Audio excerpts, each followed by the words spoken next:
Hi, my name is Susan. This is Clara. We're registered nurses from endoscopy, and we're going to demonstrate the proper way to care for a cystoscope after it's been used. So the immediate pre-cleaning of the cystoscope at the point of use.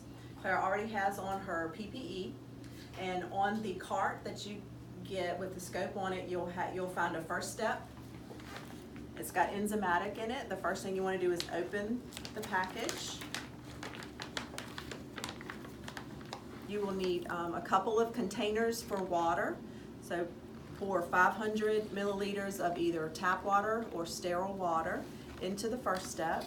There's a sponge inside of the bag. Squeeze that sponge to activate the enzymatic. You then want to wipe the scope from top to bottom.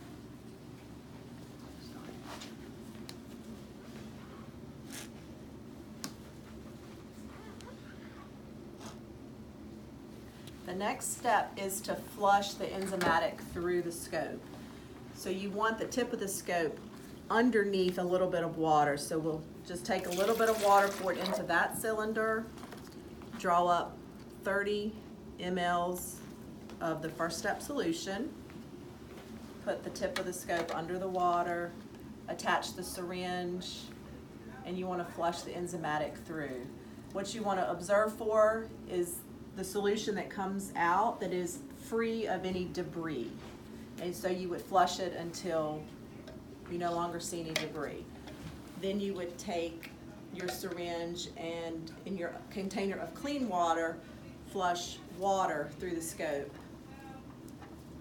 The same way, again, looking to make sure there's no debris that comes through the bottom of the scope. Once that is done, you will take the scope and place it into the red, rigid biohazard container that's also found on the cart. You can take what's left in your first step and dump it into the sink. And you want to remember to wipe the sink out with a sandy wipe once you're done, because it is biohazard material that you're flushing through. Then there is a log sheet that you will find on the cart. So you'll need to fill this out, use the type of endoscope used, either ENT or cystoscope, a patient medical record number, the date and time that the scope was used, the date and time of the pre-cleaning using the first step kit, and then your signature and a legible signature, please. Put the top back, put the first step bag in the container just to prove that you've done that first initial bedside cleaning. Place the top back on the container, and then take it immediately to sterile reprocessing.